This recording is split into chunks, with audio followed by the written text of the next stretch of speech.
All right, good morning. It's just after 5 a.m. here in Calgary, and this practice will be looking at downward dog, a little bit of forearm prep, and some plank. Now, I have a little caveat in the body of this note, of the email, or the post for Facebook Live, of this is not a recommended practice for people with wrist, elbow, or shoulder issues, and here is why. When you look here at stand the skeleton, when we come into downward facing dog, the arm bone needs to move up overhead. And the shoulder blade needs to move into upward rotation. Okay? When we are in plank, we need to have the arm up this high. When we are in forearm or prepping for forearm stand, we need to be able to have our arms more like this. When we've got wrist issues and elbow issues, very commonly we don't have that available range and or function, so the stability and the strength and mobility to go along with that. So this is why those of you who have wrist, elbow, and shoulder issues, I really recommend you look at some of the other videos in this feed and explore your movement there, especially the ones that say shoulders. Do that as opposed to this one, because this one, it's just we're loading your body up a lot more, and it's really important to have some basic foundational understanding of how that chain works. Okay, so let's get rolling. What I have handy here by my mat are a couple of blocks and a bolster. Okay, I'm going to start by sitting on the bolster, and we're just going to do a little bit of breath and a little bit of shoulder movement to begin with, and then we'll get into some downward dogging. Okay. All right, so low lower lead. All right, strap here on your legs and just settle into your inhale and your exhale. We're filming this on a Monday morning. Check in with how your weekend was with you and how you have been with your weekend. If you're joining me at just after 5 a.m., notice how your sleep was with you. And if you're joining me later in the day, then just notice how you have been, how you have responded to your environment, and where your body is at, where your breath is at, where your brain is at.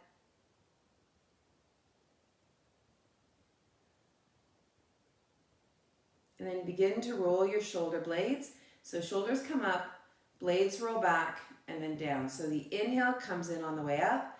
Exhale is the blades coming back to the spine and then down. Coming on up, back, and then down. And now you move with your own rhythm. I'm kind of going a little bit quick here.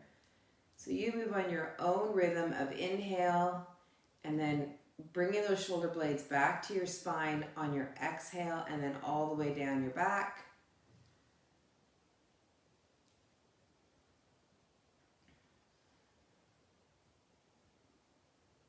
Nice. Okay, let's imagine a big beach ball here. Let's take a side bend, coming over that big round beach ball, breathing into the side of your ribs. And then over to the other side, breathing into the side of your ribs.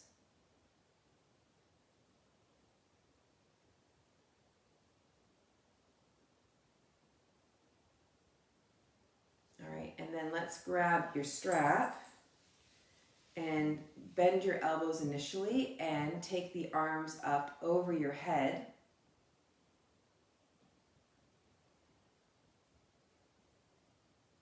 We're just circling them really easy. Notice if you want to do any of this with your ribs. I'm exaggerating it. The idea is that the arm bone in the socket is the articulating joint, not the ribs. And not your jaw or anywhere else where you're needing to grip. Okay, let's go the other way. Arms moving in the shoulder sockets.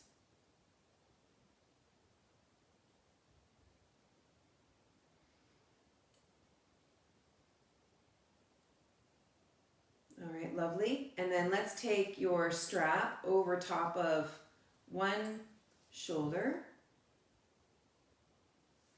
And one arm's going to come up and grab the strap. Other arm will come around the back to grab the strap.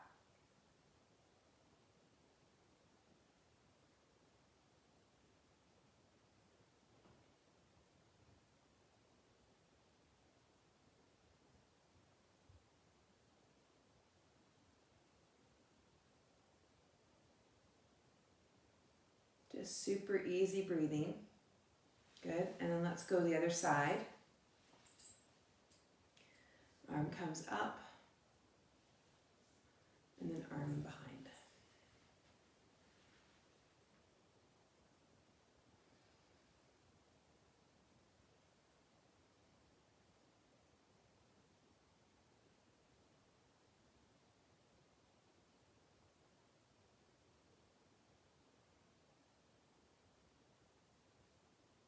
Okay, and now bring the strap down and let's come back over to the side. Side bending through here. Easy, easy breathing, and then back on over to here. So much of the work we're doing today is sagittal plane movement. So working the other planes is really important to provide that support to movement and that stability. Okay, and then come on up. All right, let's get rolling. So we're going to begin into downward dog. So you're coming in however you come into it. I start in this way. I start in all fours, and then my toes come under, and I'm moving through my shoulders and my hips up and coming into dog. Yeah, and just get a feel of what it's like. If you're anywhere as early as me, then it might feel a little bit different than it normally would feel, say at 2 in the afternoon or 3 in the afternoon. Perfect. Okay, now let's come into a plank. Good. And then coming back up into a dog. Good. Great. And then come back forward into a plank. Good. And then come back up into a dog. Good. Okay, drop down for a sec into all fours. So now you know the kind of back and forthness that I'm going to do a couple times now, and I want you to feel with your breath now. Not that your breath is going to bolster your movement, but that you'll find more ease. Okay, so take those toes back under, and then just feel and inhale and exhale. For me, it doesn't matter when you breathe. It's that you just find an easy flow of breath, and then coming forward, and just allow that to be supportive. Okay, good. And then inhale or exhale, whichever way you're doing. I don't want to tell you when to breathe, just that you do.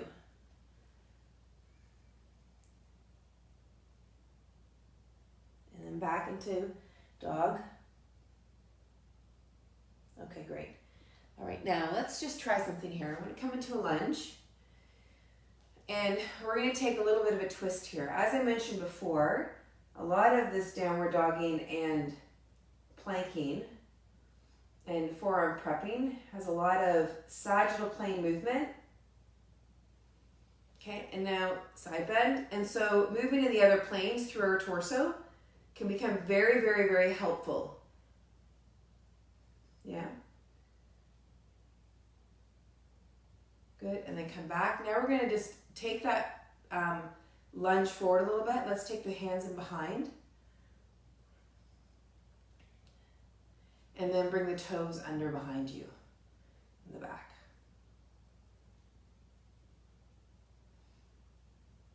Great. Okay, now other side. Hands come together. And the reason I like to place the fingers at the chin is because so often when people are a bit limited through their torso, they'll lead with their head and their neck. And so this helps keep your nose more in line with your breastbone. So it keeps more of the work in through here. Okay, and then coming back. All right, let's take a side bend.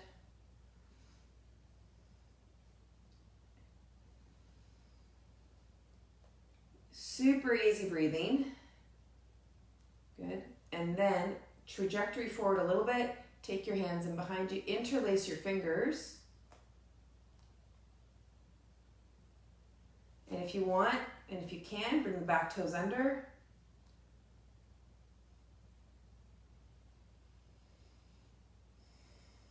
And let's that go. And let's come back to downward dog to plank again. So hands forward and up into your dog. And just notice if there's anything different having done the little lunge sequence there. And then come back forward into your plank. And then back into your dog.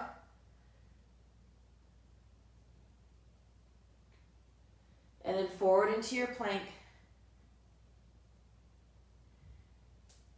And back into your dog.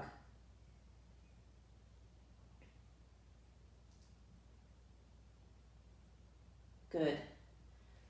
Okay, so now let's bring actually I'm going to bring my blocks in first. What we're going to do next is a little bit of strengthening through the arms, but what's tricky is bringing the forearms to the floor. Let me show you. Actually, I'll show you the full position and then I'll put the blocks in.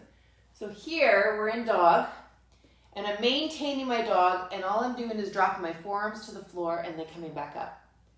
Forearms to the floor and coming back up, okay? Now that can be really tough to do. Sometimes what people will do is look at their forearms down and be like, whoa, to come back up.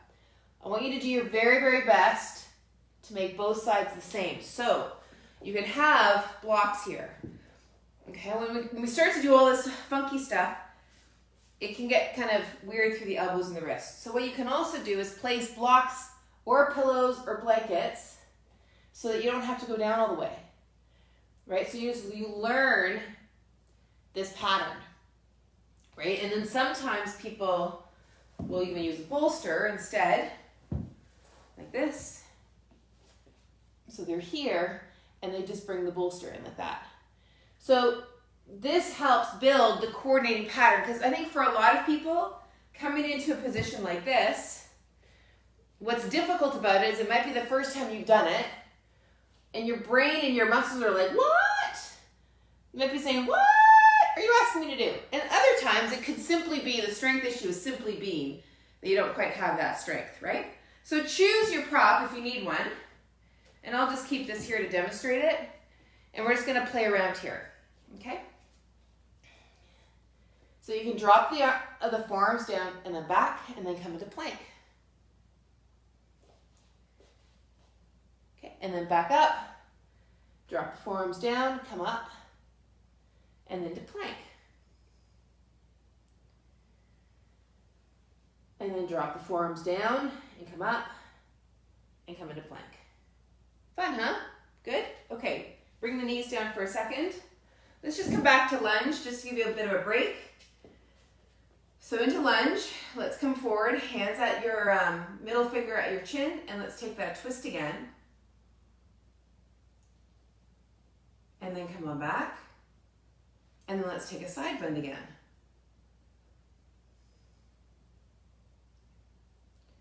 Good, and come on back, other side.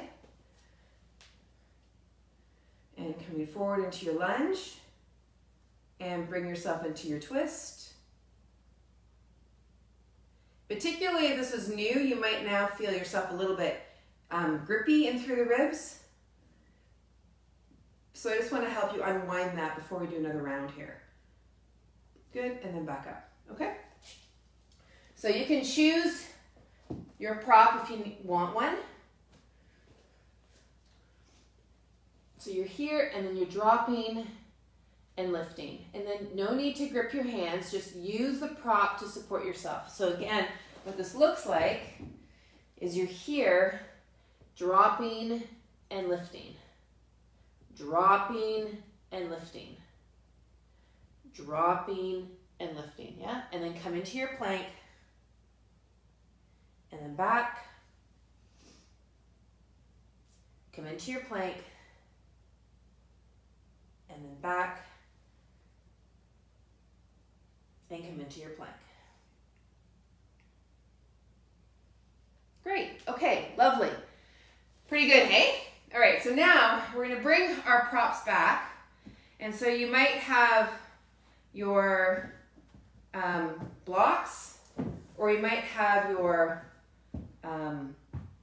bolster.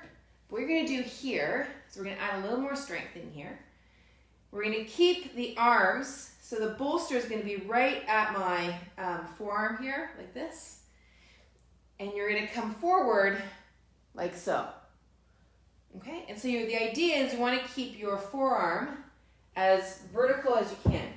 So what may actually be better is this one here, where this one you can have a little bit more focus of the touching of the forearm on the block, and you come forward and then up. Yeah? And forward and up. My blocks like to scoot back. Forward and up. So the forearm here is staying perpendicular as you come to the floor as you go down. Now this one's, it's tricky, right? And again, I think a lot of this, what makes it more tricky is not so much a pure strength issue, it's that you might not have done this before, right? And so it's just a matter of kind of practicing how the movement is. Yeah? Good. Okay. Now come back to your downward dog. And now notice what your downward dog feels like. And come forward into your plank and then back. Now notice if there's anything different with your plank and your downward dog. Is there anything new or different as you're practicing?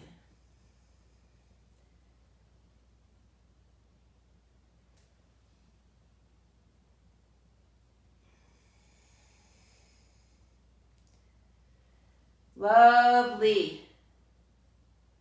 Good. Okay, now let's come back into the lunge. Okay, and hands come here. Chin on the fingers, and let's take a twist. Good. And one more twist. And then let's take a side bend.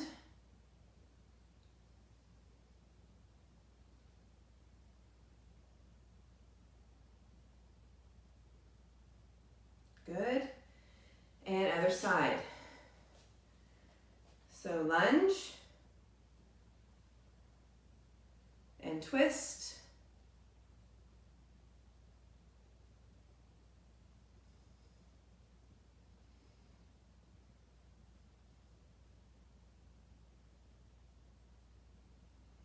And then side bend.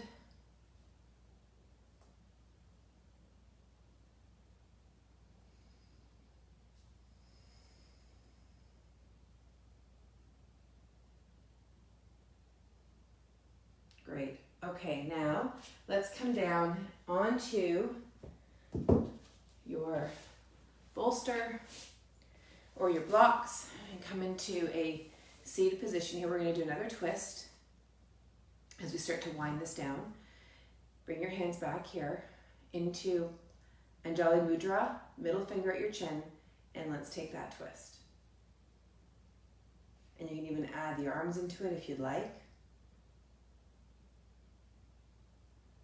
Now, oftentimes, I'll cue the idea of keeping your pelvis still so that we focus in more on the obliques to move the rib cage around into the twist. And you do your twist however it makes the most sense to you.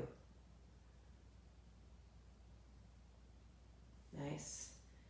And then come back this way. What becomes interesting in a twist is how you can bring your shoulder blades into it to really help that spiral motion. So your back shoulder blade retracting towards your spine. And how that connects into your obliques.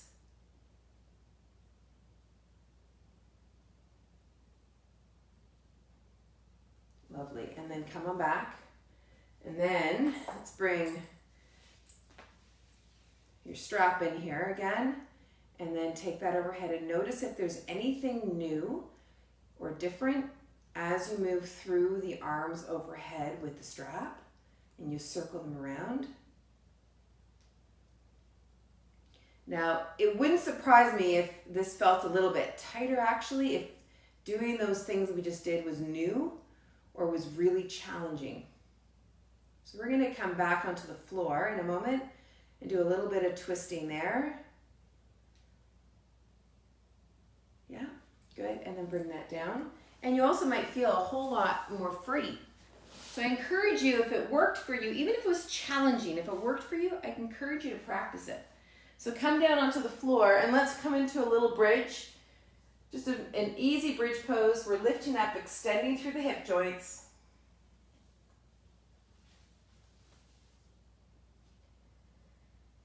Good, and then coming down. Now this time feel the 3 points in the bottom of your feet. Ball of the foot, base of the pinky toe, center of the heel, and then have a lift.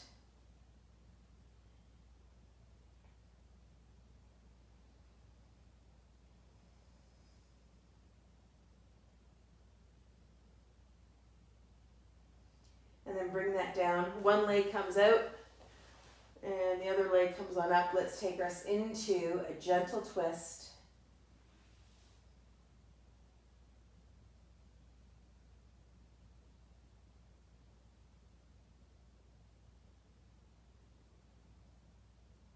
And then back. And then last one before we finish up with a Shavasana, bringing the leg over into a twist.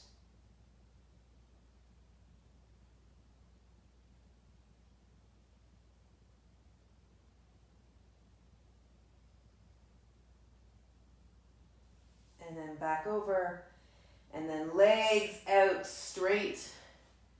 And just feel what it is that you feel.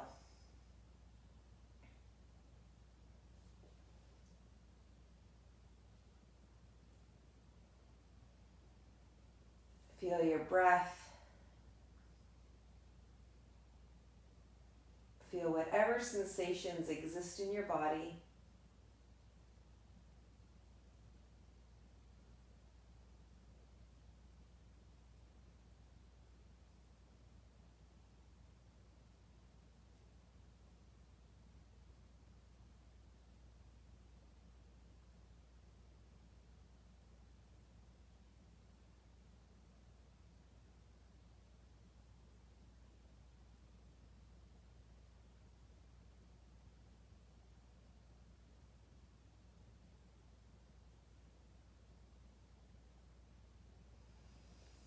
And you can be here on your back for as long as you would like.